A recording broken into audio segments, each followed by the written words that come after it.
નમસ્કાર. આજે મારા પ્રભારી જિલ્લો એટલે કે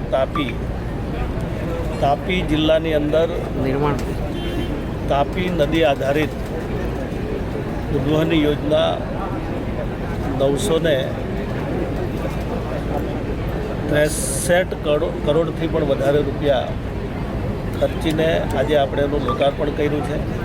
એ રીતે બીજી 651 કરોડ રૂપિયા જે બોરી સાવર યોજના તરીકે આપણે આજે જાહેરાત કરી છે, એનું ભૂમિપૂજન કર્યું છે. કુલ મિલા કે 136 ગામોમાં પાણી મળવાનું છે.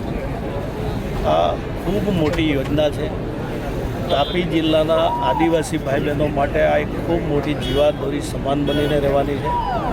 હું માન્ય મુખ્યમંત્રીશ્રીનો આભાર માનું છું અને સાથે સાથે હર્ષભાઈ અને અમારા સિંચાઈ મંત્રી ઈશ્વરભાઈને પણ હું આભાર માનું છું કે મારા પ્રભારી જિલ્લામાં એક અમારા આદિવાસી સમાજ માટે આ ખૂબ મોટી યોજના આશીર્વાદરૂપ બનીને રહેશે.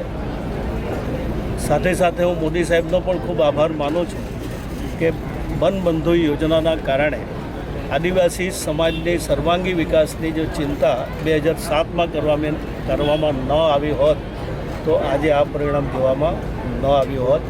એટલે આજે જે આ યોજના સાર્થક દેખાય છે એ વનબંધુ યોજના છે.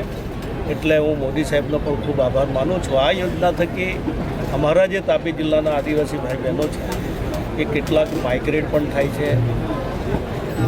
મજૂરી માટે એમણે વિસ્તાર છોડવો પડે છે. એના કારણે નાની મોટી જમીન હોવા છતાંય ખેતી નહીં કરી શકે. ખેતી નહીં કરી શકે એટલે બાળકો પર પણ એ શિક્ષણમાં ધ્યાન નહીં આપી શકે.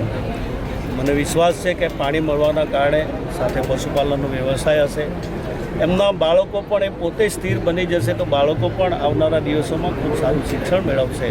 જેના લીધે અમારા મોદી સાહેબનું જે સપનું છે કે આદિવાસી સમાજ પણ મુખ્ય ધારામાં જોડાય, આ યોજના મુખ્ય ધારામાં જોડવા માટે ખૂબ મોટી આશીર્વાદ બનીને રહેશે.